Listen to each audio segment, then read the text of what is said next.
네, 오늘은 히브리서 9장 1절부터 14절까지 우리가 공부하려고 하는데요. 먼저 제가 1절부터 5절까지 제가 읽겠습니다.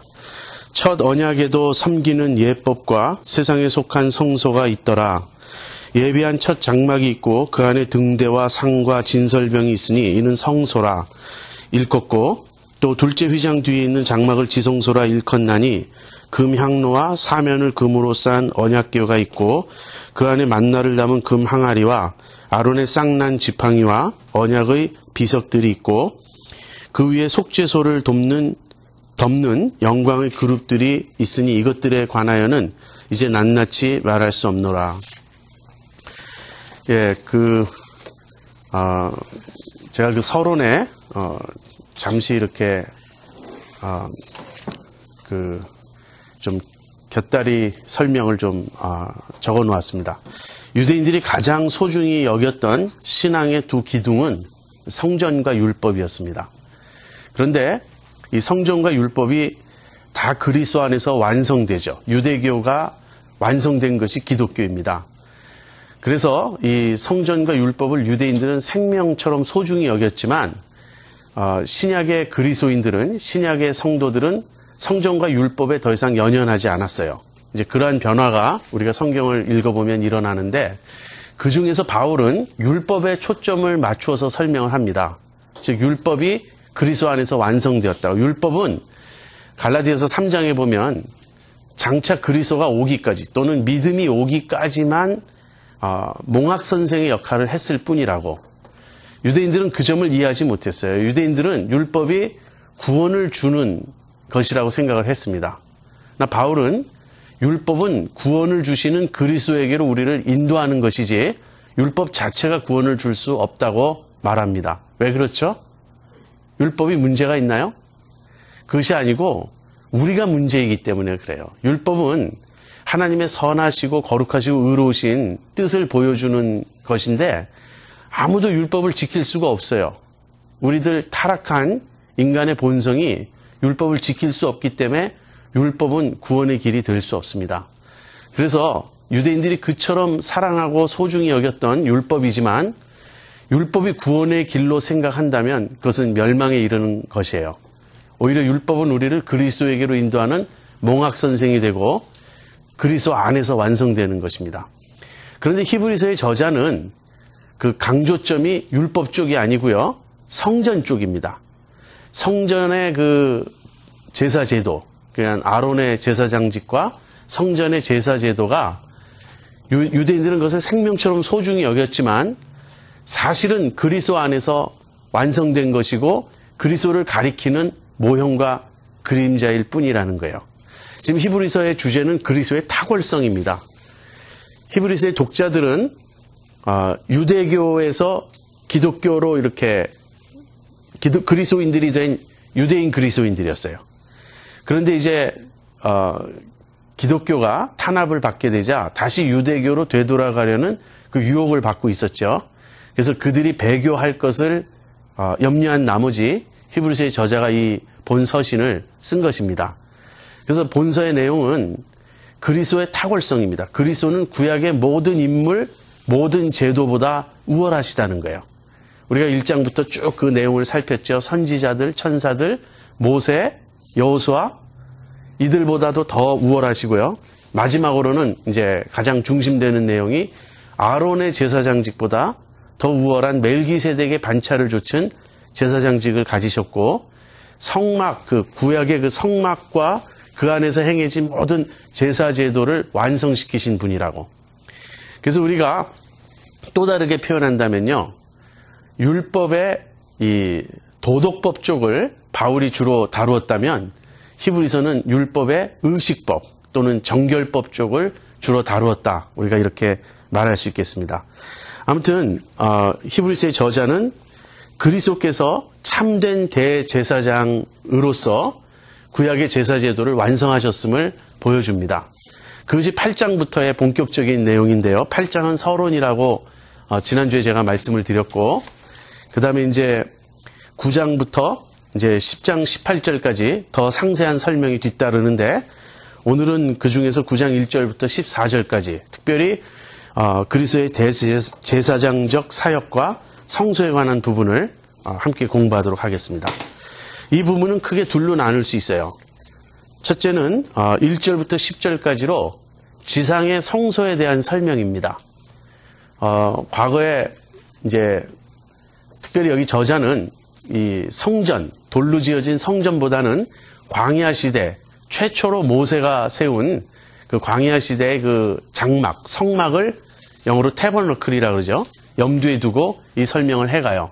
그래서 그 성막의 모양과 그 성막 안에서 행해졌던 그러한 여러 의식들에 대한 설명을 1절부터 10절까지 합니다. 그 중에서 처음 5절은 우선 지상 성소의 구조를 다루고 있습니다. 예, 지상 성소의 구조. 여러분 우리가 성경 이야기 공부할 때 출애굽기 공부할 때 이 부분을 다루었습니다. 그 그림이 여러분 안에 이렇게 있으면 좋겠어요. 이제 구약의 그 성막은 먼저 바깥뜰이 있죠. 그 바깥뜰은 이렇게 울타리처럼 이렇게 테두리를 쳐놓고 이제 뜰이 있습니다. 그 뜰 안에 그 성막이 있는 것인데 이렇게 생각하면 되겠어요. 주사위가 3개 붙어 있다고. 꼭 그 사이즈입니다. 넓이, 높이, 길이가 똑같은 정사각형이 3개가 붙어 있는 셈이에요. 그래서 바깥에 2개짜리는, 그러니까 맨 끝에 2배에 해당되는 3분의 2에 해당되는 그 공간은 성소라고 불리죠. 그리고 맨 안에 또 3분의 1 되는 그 주사위 모양의 공간은 지성소라고 불리고 있습니다. 근데 우리가 히브리서 9장을 읽다 보면 저자의 용어가 성소, 성막, 첫째 장막 막 이렇게 왔다 갔다 해서 좀 헷갈릴 수 있는데요. 저자의 용어에 너무 매이지 마시고 그 구약의 그 출애굽기에 나오는 성막의 구조를 염두에 두시고 읽으시면 되겠습니다. 그래서 이 주사위 모양의 이 공간이 3개 붙어 있는데 바깥쪽에 2개짜리 공간은 성소라고 부르고 맨 안에는 지성소인데 그 성소와 지성소 사이에 휘장이 있죠. 저자는 이것을 둘째 휘장이라고 부릅니다. 왜 그렇죠? 바깥뜰에서, 즉 외소에서 이 성소 안으로 들어오는 처음 휘장이 있기 때문에 그래요. 근데 그 휘장은 이렇게 두껍고 막히고 그런 게 아니고 자유롭게 드나들 수 있는 그런 휘장이고요. 이 둘째 휘장, 성소와 지성소를 가로막는 이 둘째 휘장은 굉장히 두껍게 이렇게 만들어져 있었습니다. 자, 그 중에서 이 성소 사이드, 바깥쪽 그 사이드에는 무엇이 있었냐면 저자는 그렇게 쓰고 있어요. 등대와 상이 있었다고. 그리고 진설병이 있었다고. 그런데 등대는 남쪽에 있었습니다. 그리고 북쪽에 이 떡상이 있었어요. 그 떡상 위에는 진설병이 이렇게 항상 이렇게 배열되어 있었습니다. 그 다음에는 휘장으로 들어가면요. 그 안에 지성소가 있죠. 지성소 안에는 언약궤가 있습니다. 그리고 그 언약궤 안에 이제 히브리서의 저자는 3가지를 말하고 있어요. 만나를 담은 항아리, 그 다음에는 아론의 쌍난 지팡이, 그 다음에 모세가 받은 10계명의 2 돌판. 근데 우리가 구약을 읽어보면요.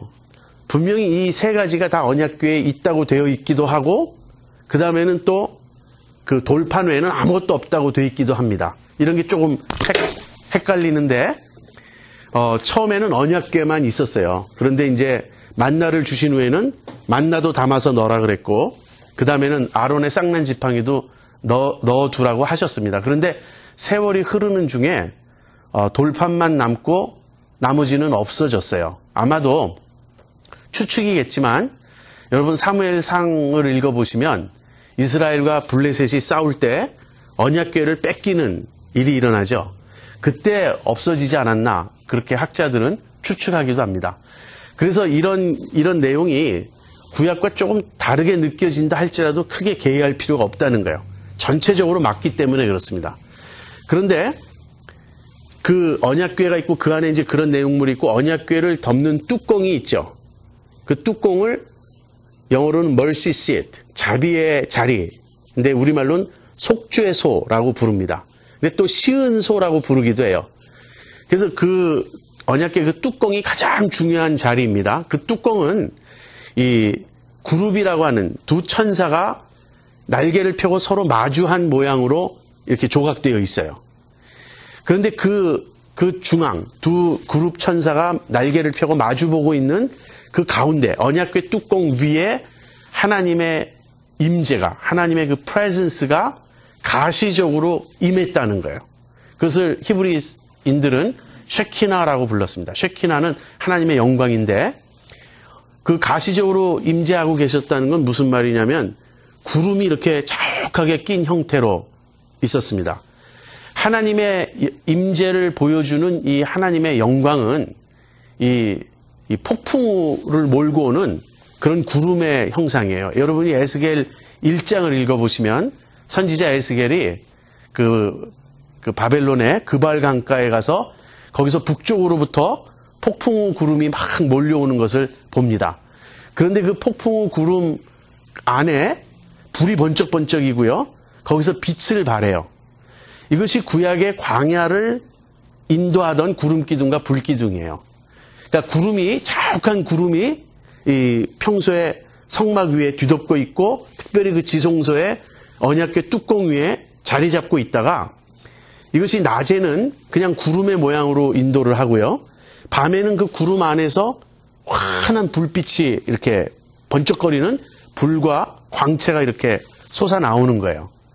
그래서 가시적으로 정말 거기 이렇게 임하셨습니다. 그 쉐키나 글로리가. 그런 설명을 하는 겁니다. 이 성막의 그 제도에 대해서. 그런데 히브리서의 저자가 한 가지 우리가 좀 알기 어려운 설명을 합니다. 이 지성소 안에 금향로가 있었다라고 말하는 거예요. 금향로는 정확히는 분향단입니다. 사실 향로는 이렇게 여러분이 그 구약에 익숙하시면 아실 텐데 민수기 같은 데 보면요. 고라와 다단과 그 무리가 이렇게 모세를 대적했을 때 이제 누가 참된 하나님의 종인지를 가려내기 위해서 향로를 들고 서 있는 그런 장면이 나오거든요. 그래서 금향로로 번역하면 바로 그런 이 향로가 되는 거예요. 그런데 우리가 구약의 그 출애굽기를 읽어보면 향로가 아니고요. 분향단이었습니다. 이렇게 단으로 되어 있었어요. 그래서 이런 번역에 그 차이가 있는 이유는 구약을 헬라어로 번역한 70인역에 그 단어가 1차적으로 향로를 뜻했기 때문에 그렇습니다. 그러나 향로라기보다는 분향단이에요. 그런데 분향단은 성소에 있었습니까? 아니면 지성소에 있었습니까? 구약을 보면 성소에 있어요. 그런데 저자는 마치 지성소에 있는 것처럼 그렇게 쓰고 있습니다. 왜 그랬을까? 물론 저자의 착각일 수도 있습니다. 그런데 그보다는 이 분향단은 지성소를 가로막고 있는 휘장 바로 앞에 놓여 있으면서 항상 거기서 지성소를 향해서 이렇게 향을 이렇게 피워 올리는 그런 일을 하고 아주 언약궤와 특별한 관계에 있었습니다. 1년에 한 번 대제사장이 속죄일에 이 피를 가지고 들어갈 때도 먼저 분향단에 피를 바르고 이렇게 또 언약궤에 피를 뿌리고 이런 일을 했기 때문에 아무튼 그렇게 자세히 밀접한 관계가 있었기 때문에 이런 식으로 쓴 게 아닌가 우리가 추측도 해봅니다. 근데 중요한 것은요. 저자가 지금 이런 것을 세세히 말할 수 없다 이렇게 말해요. 저자의 목적은 구약의 그 성막 제도를 자세히 밝히는 데 있지 않고요. 사실은 성막은 이미 과거의 일이다. 이것을 강조하기 위해서 대강 지금 언급하고 있는 겁니다. 아무튼 독자들은 이런 이야기를 들을 때 이것이 그림이 그들의 뇌리에 아주 선명하게 새겨졌을 거예요. 자, 이것이 1절부터 5절까지 지상의 성소의 구조에 대한 설명이고요. 한번 6절, 7절 보죠. 그 안에서 제사장들이 어떻게 섬겼는가 하는 것인데 이 모든 것을 이같이 예비하였으니 제사장들이 항상 첫 장막에 들어가 섬기는 예를 행하고 오직 둘째 장막은 대제사장이 홀로 1년 1차씩 들어가되 피 없이는 아니하나니 이 피는 자기와 백성의 허물을 위하여 드리는 것이라. 그렇다면 그 안에서 어떻게 섬겼는가? 제사장들, 일반 제사장들은 성소까지만 들어갈 수 있었습니다. 그 대신에 성소에는 매일 들어가야 했어요. 매일 들어가서 분향단에 향을 피우고요. 진설병을 새로 이렇게 갈아놓기도 하고 그 다음 등대의 불은 항상 꺼지지 않도록 살펴보고 그런 일을 했습니다. 여러분 그 누가복음 1장에 보면 세례 요한의 아버지가 사가랴죠. 사가랴가 제비를 뽑아서 이제 분향하는 순서를 맞죠. 그래서 어느 날 성소에 그 안에 들어가서 이 분향하다가 천사 가브리엘을 만나죠. 바로 그런 이야기입니다. 제사장이 이제 성소에 들어가는데 과거에는 제사장의 수가 많지 않았으니까 그 차례가 가끔은 왔을지 모르지만 다윗 시대 이후로는요, 제사장의 수가 너무 많아서 사실 그 일생에 한 번 분향할 수 있는 기회를 얻을까 말까 했을 정도였어요. 그러나 어쨌든 성소에는 제사장 자신의 입장에서는 거기도 들어갈 기회가 거의 없었지만 그냥 전체적으로 보면 제사장들이 늘 들락날락 하던 곳이었어요. 그런데 지성소, 둘째 회장 뒤에 있는 지성소에는 딱 한 사람, 대제사장만 들어갈 수 있었고요. 그것도 1년에 딱 한 번 대속죄일에만 들어갈 수 있었고, 그것도 피를 가지고 들어가야 했던 거예요. 피를 가지고 들어가면서도 이 대제사장의 의복에는 방울이 달려 있었습니다. 그래서 대제사장이 지성소 안으로 들어가서 움직일 때 딸랑딸랑 하는 소리가 났어요. 만약에 이 소리가 나지 않으면 밖에 있는 사람들은 걱정이 되는 거예요. 왜? 거룩하신 하나님의 그 거룩하심을 촉범하였다가 즉사하는 수가 있거든요. 구약에 보면 그런 예가 많이 나오죠. 특별히 최초로 아론이 대제사장이 되고 그의 두 아들 나답과 아비후가 제사장이 되었을 때 하나님이 명하시지 않은 불을 잘못 드렸다가 그 자리에서 즉사하고요. 또 언약궤를 다윗이 예루살렘으로 이렇게 모셔 드리려고 할 때 소가 움직이는 바람에 언약궤가 이렇게 떨어질 뻔했죠. 그때 우사라고 하는 사람이 그 언약궤가 떨어지는 걸 막으려고 손을 댔다가 그 자리에서 또 즉사합니다. 이렇게 하나님의 거룩하심을 촉범하는 것이 그렇게 무서운 일이었어요. 그렇기 때문에 대제사장이라 할지라도 또 심지어는 그가 피를 가지고 들어갔다 할지라도 그가 하나님 앞에 적합하지 않은 인물이었을 경우 즉사할 수도 있었던 거예요. 자, 이런 것이 구약의 성막이 보여주는 제사제도의 모습입니다. 그러면서 8절부터 10절에 이 모든 것의 진정한 의미가 무엇인가를 히브리서의 저자가 밝혀요. 그러니까 이 부분이 아주 중요한 부분이에요. 8절부터 10절 보죠. 성령이 이로써 보이신 것은 첫 장막이 서 있을 동안에 성소에 들어가는 길이 아직 나타나지 아니한 것이라. 이 장막은 현재까지의 비유니 이에 의지하여 드리는 예물과 제사가 섬기는 자로 그 양심상으로 온전케 할 수 없나니 이런 것은 먹고 마시는 것과 여러 가지 씻는 것과 함께 육체의 예법만 되어 개혁할 때까지 맡겨둔 것이니라.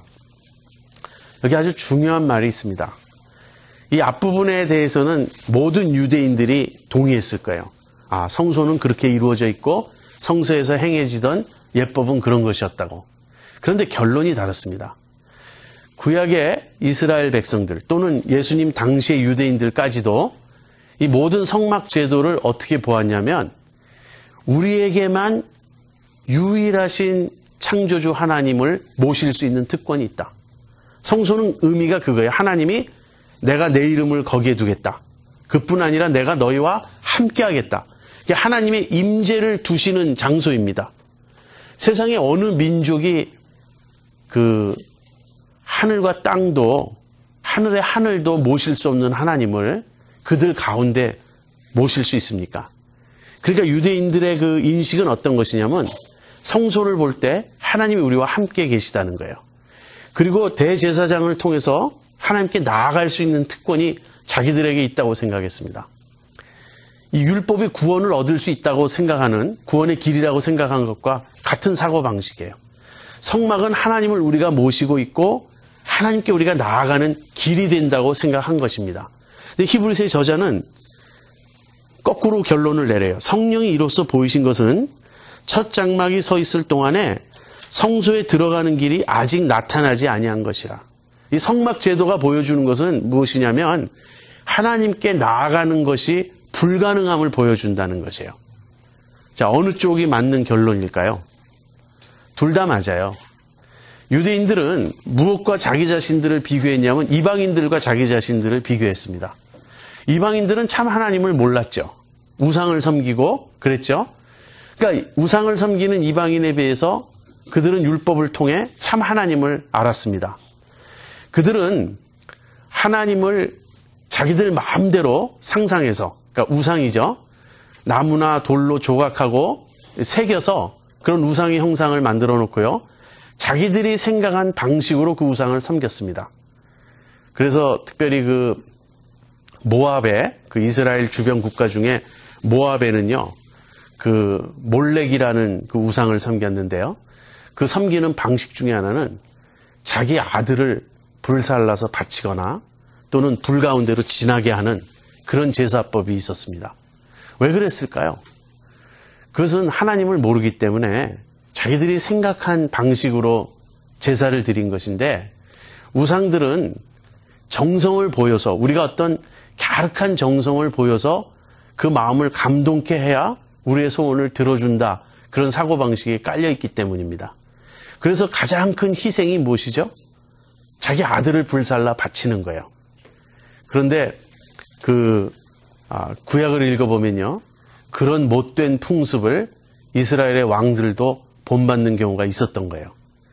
아무튼 그들은 그런 식으로 우상을 섬겼고 자기들 생각대로 한없이 정말 저속하고 말도 되지 않는 그런 예배의식을 가지고 있었던 반면에, 유대인들은 하나님께서 친히 보여주신 방식대로 성막을 지었고 살아계신 하나님을 모시고 있었고, 그 하나님이 정하신 가장 거룩하고 정결한 예식을 조차 하나님께 나아갔던 것입니다.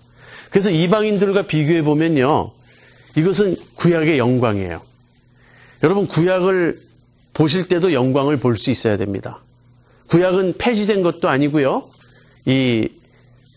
그야말로 별 볼 일 없는 그런 게 아니고요, 구약에도 영광이 있고 구약에도 위대함이 있는 것입니다. 그런데 히브리서의 저자는 이 구약의 모든 제사 제도를 하나님을 모르는 이방인들과 비교하는 것이 아니라 그리스도 안에서 완전하게 드러난 계시에 비교하고 있는 거예요. 그렇게 될 때는 하나님께 나아가는 길이 아니라 하나님께 나아가기가 얼마나 어려운가를 보여주는 방식이 되는 것이에요. 같은 내용이 고린도서 3장에도 나옵니다. 모세가 시내산에서 내려올 때 모세의 얼굴에서 영광이 비춰졌습니다. 그래서 이 영광, 구약의 영광이에요. 모세의 얼굴에서 빛나는 이 영광은 하나님을 만난 결과로 드러나는 영광이며 구약의 영광이고 율법의 영광입니다. 그런데 모세가 얼굴에서 빛이 나니까 사람들이 모세를 바라볼 수가 없었어요. 그래서 어떻게 했죠? 수건을 덮었다고요. 베일로 썼다고요. 그런데 이 베일로 쓴 이유를 바울은 좀 다르게 해석합니다. 1차적으로는 사람들이 모세의 얼굴에 광채가 나니까 보기 힘들어해서 수건을 덮었지만 실제적인 이유는 그것이 아니었다는 거예요. 더 깊은 의미는 무엇이냐면 모세의 얼굴에서 드러나는 영광은 없어질 영광이라는 거예요. 그건 그리스도가 완전한, 그리스도의 얼굴에 하나님을 아는 그 지식의 빛이 그리스도의 얼굴에서 광채를 발했죠. 바로 그리스도의 얼굴에서 빛나는 영광과 모세의 얼굴에서 빛나는 영광은 비교할 수 없는 것이에요. 결국 우리가 보아야 될 영광은 그리스도의 얼굴에서 빛나는 그 영광인데, 이 영광이 참으로, 이 빛이 참으로 하나님을 우리에게 보여주는 것인데, 이 빛을 보게 하기 위해서 없어질 영광인 모세의 얼굴에 수건을 덮었다는 그런 해석을 합니다. 그래서 바울도 히브리서의 저자도 지금 같은 얘기를 해요. 구약은 나름대로의 영광이 있지만 그리스도 안에서 온전히 드러난 하나님의 임재와 그 하나님의 영광, 그리고 그리스도를 통해서 우리가 하나님께 나아가게 된 이 새로운 길에 비교해 보면 구약은 막힌 길이라는 거예요. 오히려 나아갈 수 없음을 보여주는 제도가 구약의 성막 제도였다, 이제 이렇게 말하고 있는 것입니다. 그래서 이 장막은 현재까지의 비유니 이에 의지하여 드리는 예물과 제사가 섬기는 자로 그 양심상으로 온전케 할 수 없나니, 뒤에도 좀 이따 나옵니다. 이런 것은 먹고 마시는 것과 여러 가지 씻는 것과 함께 육체의 예법만 되어 개혁할 때까지 맡겨둔 것이니라. 이 개혁할 때까지는 새 언약의 때를 말합니다. 그리스도가 오셔서 이루시는 변화를 의미합니다. 자, 여러분 1절에서 10절까지 지상의 성소와 그 안에서 행해졌던 그 제사 제도와 그 의미에 대해서 히브리서의 저자가 설명한 내용을 이제 충분히 이해하셨습니까? 예, 그렇다면 이제 11절에서 14절 가보겠습니다. 그리스도께서 장래 좋은 일의 대제사장으로 오사 손으로 짓지 아니한 곧 이 창조에 속하지 아니한 더 크고 온전한 장막으로 말미암아 염소와 송아지의 피로 아니하고 오직 자기 피로 영원한 속죄를 이루사 단번에 성소에 들어가셨느니라. 염소와 황소의 피와 및 암송아지의 죄로 부정한 자에게 뿌려 그 육체를 정결케 하여 거룩케 하거든 하물며 영원하신 성령으로 말미암아 흠없는 자기를 하나님께 드린 그리스도의 피가 어찌 너희 양심으로 죽은 행실에서 깨끗하게 하고 살아계신 하나님을 섬기게 못하겠느냐. 1절에서 10절이 지상 성소 제도에 대한 설명이었다면 이제 그것을 능가하는 그리스도의 제사장적 사역을 11절에서 14절에서 이제 설명합니다. 그런데 11절은요, 그리스도가 섬기신 그 장막이 어떤 것이냐 하는 데 대한 설명이고요. 12절부터 14절은 그리스도께서 드리신 제사가 어떤 제사냐 하는 설명입니다. 그리스도는 지상 성소에서 섬기셨습니까? 섬기시지 않으셨습니까? 섬기지 않으셨어요. 그리스도는 앞부분에 히브리서의 앞부분의 설명에 의하면 지상의 제사장들을 대신하기 위해 오신 것이 아닙니다. 그리스도께서 오신 이후에도 AD 70년에 예루살렘이 완전히 멸망하기까지는 지상의 제사장들은 계속해서 지상 성전에서 이 제사를 드리는 일을 했습니다. 그리스도께서 오셔서 하신 일은요, 지상 성막, 지상 장막과 관련된 것이 아니고 더 크고 온전한 장막에서 섬기기 위해서 오셨어요. 이 더 크고 온전한 장막은 사람의 손으로 지은 것이 아닙니다. 곧 이 창조에 속하지 아니한 것이라고 말하고 있어요. 그렇다면 무슨 의미죠? 하늘에서 섬기신 거예요. 주님은 하늘의 제사장으로 오셨고요. 주님이 섬기신 성소는 하늘의 성소입니다. 앞에 그 4장 14절에 예수님을 승천하신 자, 그 대제사장이신데 승천하신 자로 묘사하고 있다고 제가 말씀드렸죠. 거기서 승천하신 자라는 말은 하늘들을 통과하신 자라는 뜻이라고 제가 설명했죠. 예. 주님은 성소를 지나 지성소로 들어가신 게 아니고요. 이 지상 장막에서 하늘들을 통과하셔서 실제로 하나님이 계신 하나님의 보좌 앞에 나가신 것이에요. 그것이 승천의 의미입니다. 예수님이 승천하실 때 그것은 하늘 장막, 진짜 장막이죠. 장막의 의미는 하나님이 계신 곳이죠. 정말 하나님이 계신 보좌 앞으로 나아가신 거예요. 그것이 승천의 의미입니다. 그래서 하늘들을 통과하셔서 이 하나님 보좌 앞에 나가신 그것이 예수님의 제사장적 사역인데 그 하늘 장막을 손으로 짓지 아니한 더 크고 온전한 장막에서 섬기셨다. 이렇게 말합니다. 여러분, 이럴 수가 있어요. 제가 지난번에 무엇을 설명했죠? 쿰난 공동체, SNF파에 대해서 여러분에게 설명드렸죠. 그 SNF파에는 이상이 있었습니다. 지금 성전의 모든 제도가 부패했고, 그 당시 사두개인들이 제사장직을 맡아가지고 정말 타락한 제사 제도가 행해지고 있었습니다.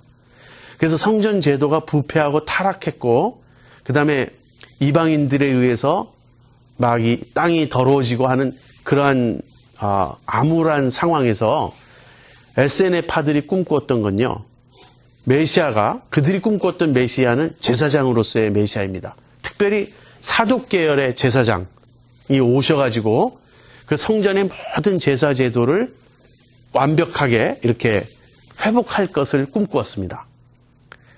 자, 그들의 이상이 우리가 그들의 이상을 들을 때 그들의 이상도 참 감동적이에요.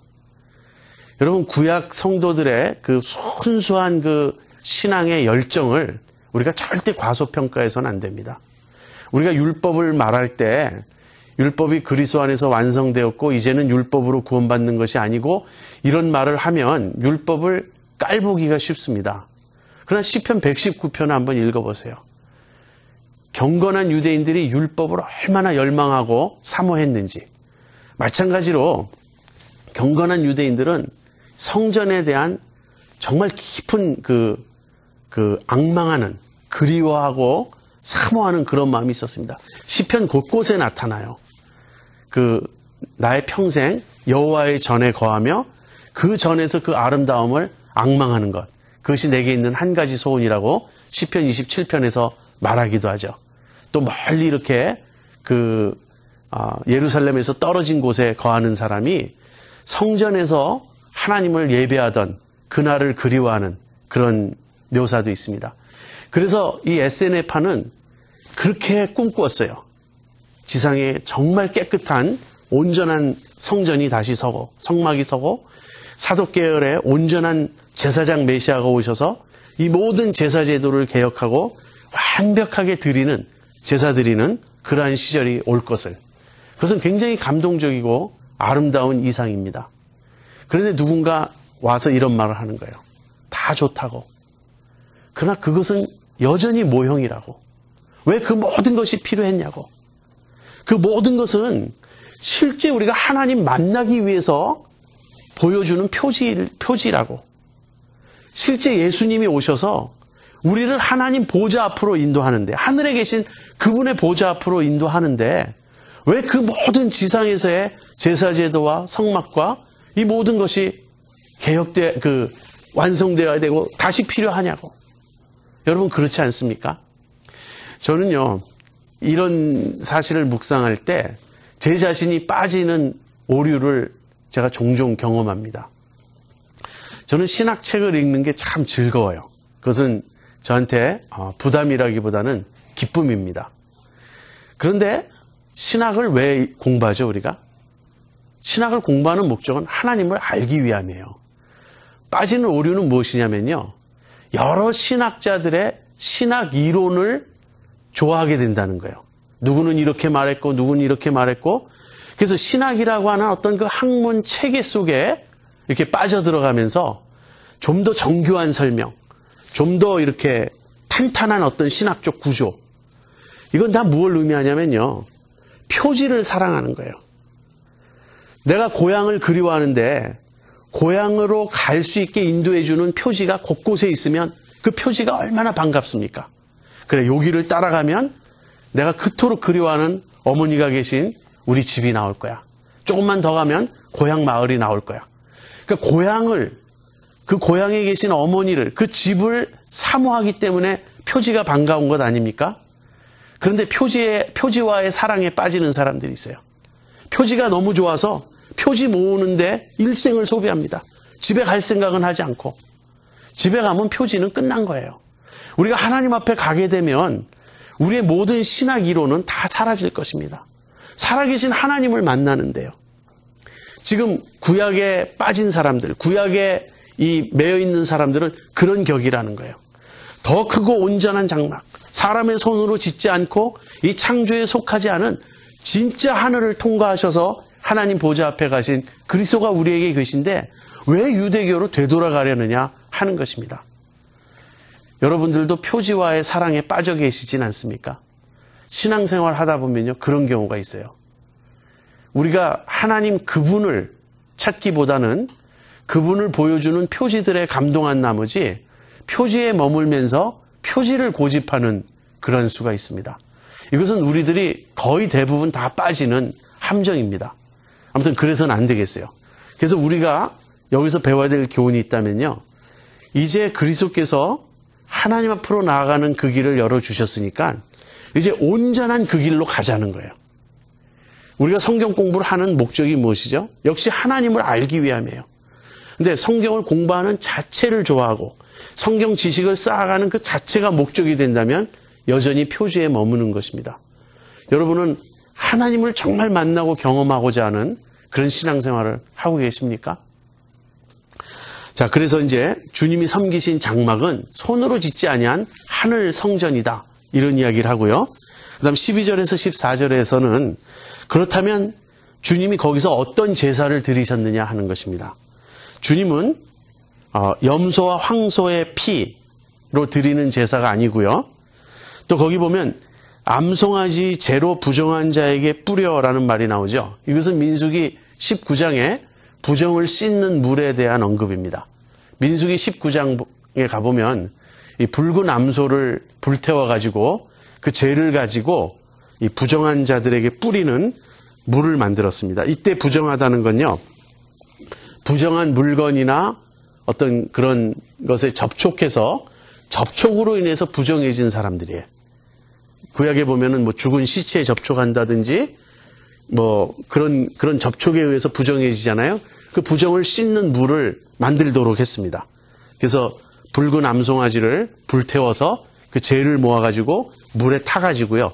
그 물을 뿌리면 이제 부정한 자가 정케되는 그런 의식이 있었습니다. 이제 그런 것들, 구약의 그런 제사와 제물에 대한 언급이에요. 염소와 황소의 피, 그 다음에 암송아지의 죄로 만든 부정을 씻는 물. 이런 것들은 육체를 정결케 하여 거룩케 했습니다. 즉 그들의 육체가 부정케 된 것을 이 씻는 역할을 했어요. 구약에서도 그러한 일이 가능했다면 그리스도께서 드리신 제사가 그 효력이 얼마나 뛰어나겠느냐 이렇게 말하는 거예요. 여기서도 구약의 그 성막과 온전한 성막을 비교하듯이 구약의 제사와 그리스도의 제사를 비교하고 있습니다. 그렇다면 어떻게 비교가 되는가? 세 가지로 저자는 말해요. 첫 번째는 그 제물 자체예요. 구약에서는 염소와 황소 등의 짐승으로 제사를 드렸죠. 그런데 이 신약에서는 그리스도께서는 자신의 몸을, 자신의 피로 제사를 드리셨습니다. 근데 그리스도의 몸, 그리스도의 피는 단지 짐승이 아니고 인간이기 때문에 더 뛰어나다는 것인가? 그렇지 않아요. 그런 뜻이 아니고요. 그리스도는 거기 흠없는 자기라고 그랬습니다. 거룩하고 흠없고 흠도 없고 점도 없는 어린 양이셨어요. 그래서 예수님은 온전히 거룩한 제물이셨습니다. 무슨 이야기죠? 주님은 일생을 순종하며 살았다는 거예요. 단순히 십자가에서만 순종하신 게 아니고 그의 일생 동안 율법을 온전히 지킨 적극적인 순종이 있었고요. 한 걸음 더 나아가 그리스도는 원죄도 없으셨다는 것입니다. 여기에 동정녀 탄생의 중요성이 있는 거예요. 우리는 다 아담의 후손으로 태어나죠. 그렇기 때문에 아담의 죄의 결과, 우리 안에 이 부패한 죄성이 생기게 되었고 또 법적인 책임도 공유하게 되었습니다. 이게 원죄예요. 그런데 그리스도에게는 원죄도 없으셨습니다. 그래서 흠없는 유일한 제물입니다. 정말 하늘과 땅에 그러니까 가장이란 말도 아니죠. 유일하게 흠없고 정결한 제물은 그리스도의 몸뿐이었습니다. 그래서 그러한 제물의 차이가 있고요. 그 다음에 둘째는 제사를 드린 방식의 차이가 있습니다. 여기 보면 하물며 영원하신 성령으로 말미암아 자기를 드리셨다 이렇게 말하고 있어요. 그 구약의 제사장들은 성령을 조차 제사를 드린 게 아니고요. 육체적인 그런 방식으로, 다시 말하면 인간적인 차원에서 그냥 자기 자신들의 생각과, 물론 이제 하나님의 법도를 좇아서 했지만 자기 자신들의 어떤 수준에서 제사를 드렸습니다. 그러나 예수님은 세례 때 성령의 임재를 받으시죠.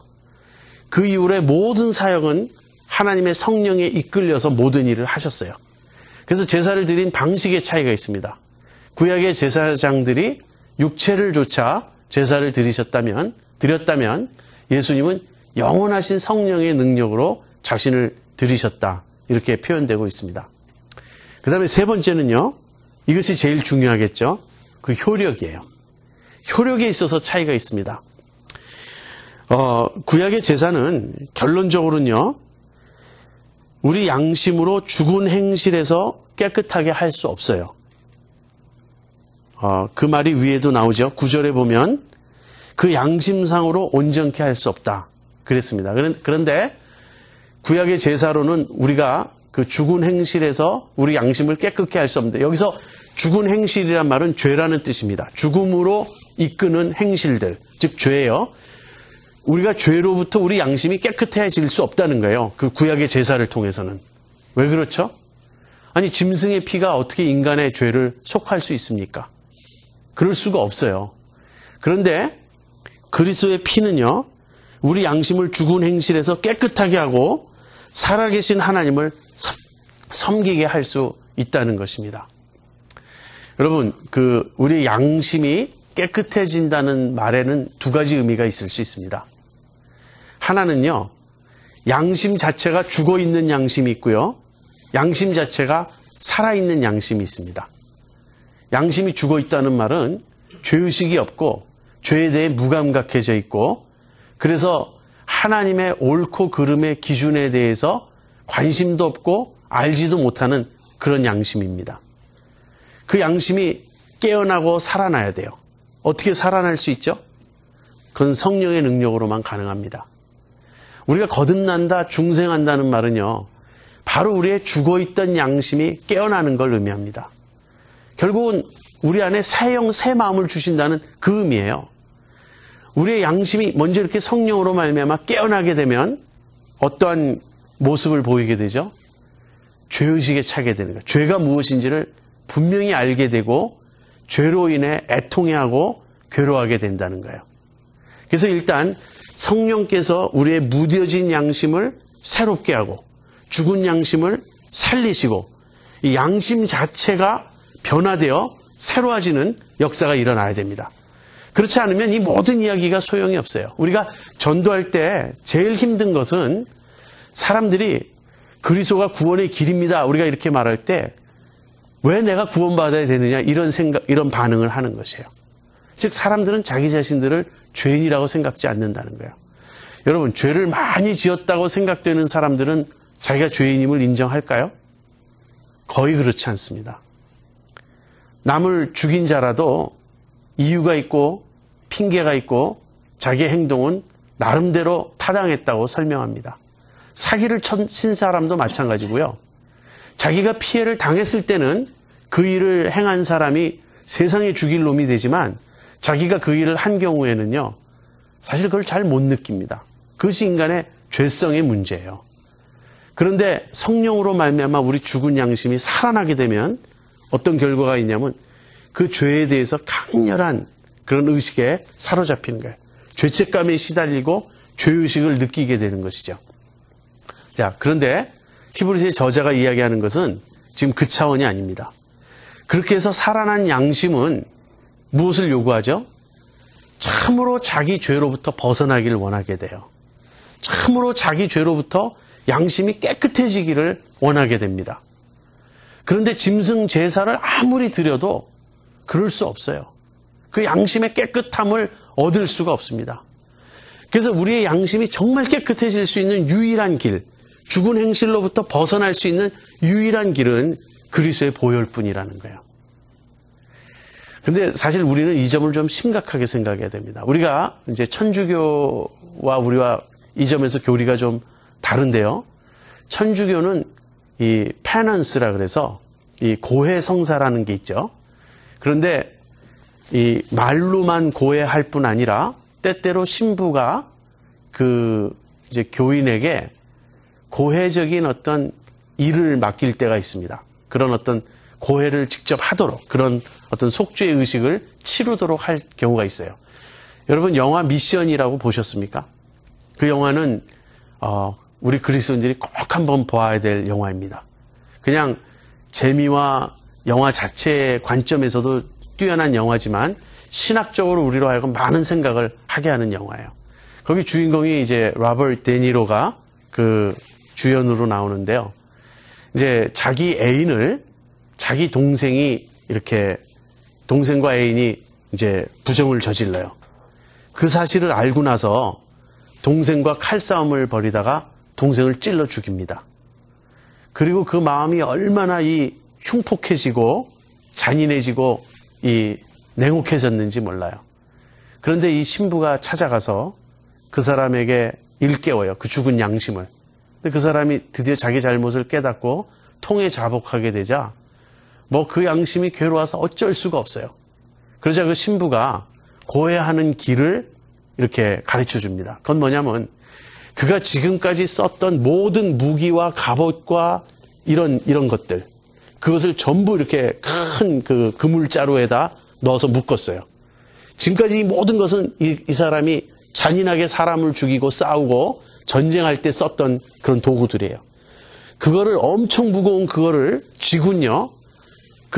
거기가 지금 남아메리카 아마존 그 지역인데 밑에 그 절벽 밑에 그 강가에서부터 절벽을 타고 올라서 꼭대기 원주민 마을까지 올라오게 해요. 그것은 너무너무 힘들고 위험한 일입니다. 얼마나 무겁습니까? 근데 그거를 끌고 올라갈 때 뭐 조금 올라갔다간 또 뒤로 넘어지고 올라갔다 넘어지고 손발이 다 부르트고 찢어지고 피가 나고, 근데 이 사람이 자기 양심이 너무너무 괴로우니까 그거보다 더 힘든 일을 하라 그래도 할 거예요. 올라가요. 근데 사람들이 너무 불쌍하니까 신부님에게 그만하면 됐다고, 용서해 주라고. 근데 신부님이 그렇게 얘기해요. 내가 용서해도 본인 자신이 용서하지 못할 거라고. 근데 끝까지 올라가요. 다 올라가고 나서 그 다음엔 이제 성경을 읽기 시작합니다. 근데 막 신약을 읽는데 막 거기 빠져 들어가가지고 새 사람이 돼요. 그래가지고 이제 세례를 받고 이제 변화가 되는 그런 과정이 묘사되어 있는데요. 우리는 그런 페넌스가, 그런 고해 성사나 어떤 그런 것이 필요하다고는 생각하지 않아요. 그렇지만 우리도 죄를 좀 심각하게 생각할 필요가 있는 거예요. 내가 정말 양심의 괴로움을 느끼고 내가 지금까지 살아온 삶이 잘못되었다고 느낀다면 이 고뇌가 있어야 되는 겁니다. 여러분, 죄에 대해서 고민해 보셨습니까? 내가 영원한 보좌 앞에, 언젠가 우리가 보좌 앞에 설 날이 오는데 그때 나의 실상을 여러분 생각해 보셨습니까? 우리 개신교도 물론 이건 성령으로만 가능한 일이긴 합니다. 지금 우리들에게는 죄에 대한 고민이 없어요. 예수의 피가 나를 씻겼다는 이 고백이 너무 쉬워가지고 죄 씻음 받은 감격도 어떤 그런 어떤 환희도 별로 없어요. 왜? 애초에 고민도 안 했으니까. 이거 좀 생각해 봐야 됩니다. 지금 히브리서의 저자가 이 서신을 쓰고 있는 그 독자들은, 그 대상인 독자들은 구약의 그 믿음을 한때 가졌던 성도들이에요. 죄의 문제가 너무너무 심각한 겁니다. 그래서 그 죄로 인한 그 양심의 괴로움이 무엇인지 잘 아는 거예요. 이렇게 말합니다. 짐승의 피가, 염소와 황소의 피가 단지 육체만을 거룩해 하고 정결케 할 수 있을 뿐이지 너희 양심을 그 죽은 행실, 죄로부터 벗어나게 해줄 수 있느냐? 짐승의 제사를 드리고 나면 양심이 편해지느냐? 양심이 정말 자유케 되느냐? 그럴 수 있느냐? 그럴 수 없지 않았느냐? 그런데 하물며 그리스도께서 흠없는 자기 몸을 영원한 성령의 능력으로 들이신 이 제사가 너희 양심을 죽은 행실에서 깨끗게 하지 못하겠느냐?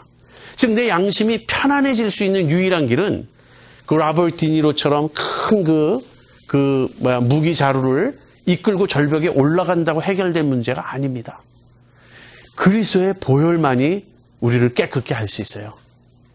그래서 그 얘기를 하고 있는 겁니다. 바울은 또 다른 곳에서 갈라디아에서 이렇게 말하죠. 그리스도께서 십자가에 못 박히신 것이 너희 눈앞에 밝히 보이거늘 누가 너희를 꾀더냐. 왜 다시 율법주의로 되돌아가고 결국 우리도 지킬 수 없었고 죄의식에만 사로잡히게 만들 뿐인 율법을 지켜서 구원 얻으려고 하느냐. 여러분, 복음을 아십니까? 그리스도의 보혈의 능력을 여러분 아십니까? 옛날에는 그 부흥회 때마다 가장 많이 불렀던 찬송이 보혈 찬송이 있어요. 주의 보혈 능력이 또다. 죄에서 자유를 얻게 하면 보혈의 능력. 샘물과 같은 보혈은 임마누엘 피로다.